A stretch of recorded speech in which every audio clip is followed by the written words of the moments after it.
नमो बुद्धाय मेरे प्रिय साथियों, में बीके सिंह आप सभी का आपका अपना यूट्यूब चैनल BTP एजुकेशन 94 में स्वागत करता हूं। मेरे प्रिय साथियों, परीक्षाओं में कक्षा 10वीं में क्षेत्रमिति से 10 अंक का प्रश्न आता है और मैंने इससे क्या किया, छांट के जो इम्पोर्टेंट सवाल है मैं उसको ला रहा हूं जो परीक्षा में आपको मिलेगा। इसलिए यहाँ पर आप वह सीखेंगे जो परीक्षा में आने वाला है। तो आज मैं आपके लिए एक सवाल लेकर आया हूँ। दो घनों जिनमें से प्रत्येक का आयतन 64 सेंटीमीटर क्यूब है के संलग्न फलकों को मिलाकर एक ठोस बनाया जाता है। इससे प्राप्त घनाभ का पृष्ठीय क्षेत्रफल ज्ञात करें। समझिएगा बात को, दो घन है और दोनों घनों को मिलाकर एक ठोस बनाया गया यानी घनाभ बनाया गया है। तो घनाभ बनाया गया तो हमको पृष्ठीय क्षेत्रफल ज्ञात करना है। तो यहाँ पर आप शालीनता पूर्वक देखिए, वीडियो को स्किप नहीं कीजिएगा। यदि आप चैनल पर नए हैं तो आप चैनल को सब्सक्राइब कर लीजिए, अपने मित्रों को शेयर ज़रूर कीजिए। तो यहाँ पर देखिए, यहाँ पर सबसे पहले आपको लिखना है सॉल्यूशन। और देखिए यहाँ पर हुआ क्या है, थोड़ा समझते हैं हम लोग।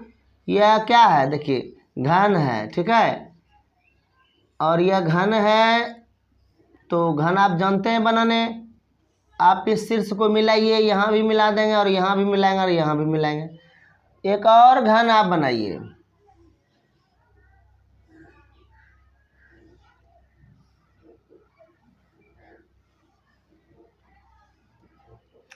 इसको यहाँ से यहाँ, यहाँ से यहाँ। देखिए इस दोनों घन के संलग्न फलक को मिला रहा है, ये दोनों को क्या कर रहा है, जोड़ रहा है। जोड़ने के बाद क्या बनेगा आप देखिए। सबसे पहले समझिएगा कि पहले आपका ये घन था ना,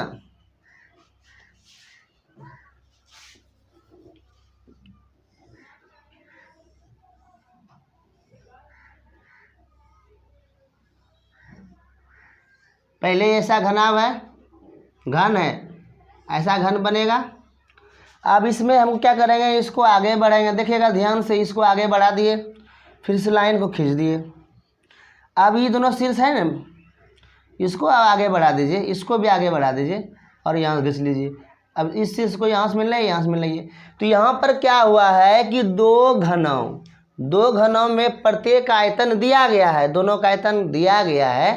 तो इसमें दोनों घनों को फलकों को क्या करके मिलाकर एक ठोस बनाया गया है, संलग्न फलक मिला है। तो यह क्या बन गया है, घनाभ बन गया। अब ये आपका दो घन था, एक घन यहाँ है, ये भी एक घन है, और यह आपका जो बना क्या बना, यह घनाभ बन गया। क्या बन गया, घनाभ बन गया। तो आगे हम लोग बढ़ते हैं। तो चित्र आपको मैं बता दिया हूँ। तो यहाँ पर अब कुछ बात आगे मैं बताऊँगा, इससे आगे और बात समझ में आएगा। यहाँ लिखिएगा दिया गया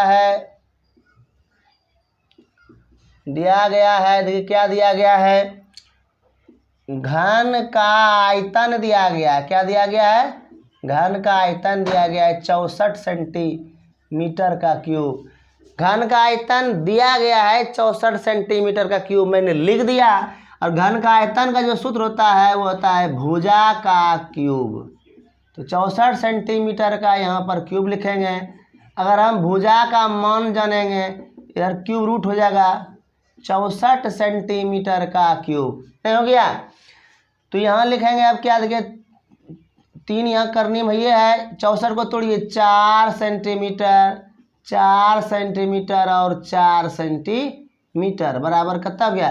देखिए वर्गमूल में 2 अगर बराबर होता है तो उसमें से एक बाहर करते हैं, और घनमूल में क्या करते हैं, 3 अगर बराबर होता है, 3 अंक आपस में बराबर होता है तो 3 को में 1 बराबर करते हैं।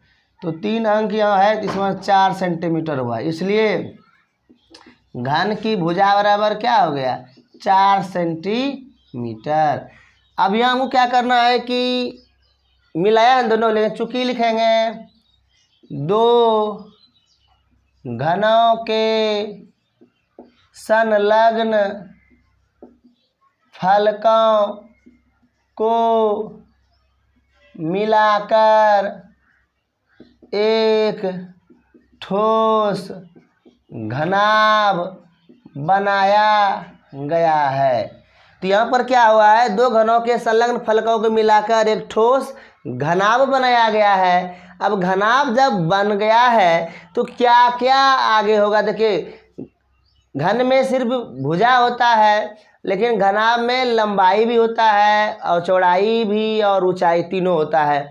तो यहाँ पर देखिए एल क्या होगा, देखिए जब इस घन का CM 4 निकला, ये भी 4 हुआ, तो यहाँ से यहाँ तक 4 है, ये भी 4 है, तो देखिए ये दोनों जुड़ गया ना, तो लंबाई क्या हो गया 4 सेंटीमीटर जोड़ 4 सेंटीमीटर, कितना हो गया 8 सेंटीमीटर। अब देखिए ऊंचाई कितना है, देखिए तो ऊंचाई 4 है, सेम ऊंचाई है, ऊंचाई क्या हो गया आपका 4 सेंटीमीटर हो गया। और चौड़ाई भी सेम न है, देखिए चौड़ाई कितना है 4 है, चौड़ाई बढ़ा क्या, चौड़ाई नहीं बढ़ा। तो यहाँ पर जब दो घन आपस में मिला तो लंबाई में सिर्फ वृद्धि हुई, लेकिन चौड़ाई और ऊंचाई में कोई वृद्धि नहीं हुई, इस बात को ध्यान रखना है। तो आपके पास L है, आपके पास B है और आपके पास H भी है, तो आप क्या करेंगे, अब सूत्र को सिर्फ लगाएंगे। तो इसलिए प्रश्न आपका कह रहा है, प्रश्न से घनाभ का पृष्ठीय क्षेत्रफल, तो क्या होगा 2 × LB plus BH plus HL। तो यहाँ पर देखिए 2 × 8 × 4 प्लस 4 × 4 प्लस 4 × 8 सेंटीमीटर का स्क्वायर। L का मान 8 है, B का मान 4 है, B का मान 4 है, H का मान 4, H 4, L 8। तो यहाँ पर क्या होगा 2 × 8 × 32, 4 × 16, 8 × 32 सेंटीमीटर का स्क्वायर। जोड़िए 32 32 64, 64 और 16 6 70 80 हुआ, तो 2 गुना हो गया 80 सेंटीमीटर का स्क्वायर, गुना कीजिएगा तो हो गया 160 सेंटीमीटर का स्क्वायर हो गया। ये आपका क्या हो गया, आंसर हो गया। तो एक बार फिर से समझिएगा, यहाँ पर कह रहा है एक घन, दो घनों जिनमें प्रत्येक का आयतन जो है 64 सेंटीमीटर क्यूब है के संलग्न फलकों को मिलाकर एक ठोस बनाया जाता है। इससे प्राप्त घनाभ का पृष्ठफल ज्ञात करना है आपको। तो घनाभ ज्ञात करना है, तो देखिए घन है दोनों मिला के हम घनाभ बना दिए। घनाभ बनाने के बाद घन का जो आयतन था 64 सेंटीमीटर क्यूब है, इसका 64 से आप भुजा निकालें 4 हुआ, तो यहाँ पर देखिए इसका लंबाई में वृद्धि हो गया, तो 8 लंबाई, चौड़ाई 4 और ऊंचाई कितना हो गया 4 हो गया। तो पृष्ठफल इसका क्या होता है, पृष्ठफल होता है 2 × LB plus BH plus HL। इसका क्या होता है, क्षेत्रफल होता है। तो L का मान 8 लगा दीजिएगा, B का मान 4 और फिर B 4 है, फिर H 4, फिर H भी 4 है, L भी 8 है, L यहाँ 8 है देखिएगा। तो 8 × 32, 4 × 16, 8 × 32, 4 × 16 हो गया, कितना हो गया 4 × 16 और 32 16 32 जब जोड़िएगा तो 80 होगा, 80 × 2 कितना हो गया 160 हो गया। तो इस ढंग से आपका ये सवाल है, यह परीक्षा में आया है, तो आपको ध्यान रखना है, ऐसे सवाल लेकर मैं आऊँगा। आप प्लेलिस्ट में जाइएगा, VVI क्वेश्चन पे क्लिक कीजिएगा, वहाँ बोर्ड मॉडल मैंने दिया है, जो सिर्फ VVI प्रश्न है जो परीक्षा में यानी बोर्ड में लड़ेगा। ठीक है, तो आज के लिए इतना ही। जय हिंद, जय जननी, आपका दिन शुभ हो।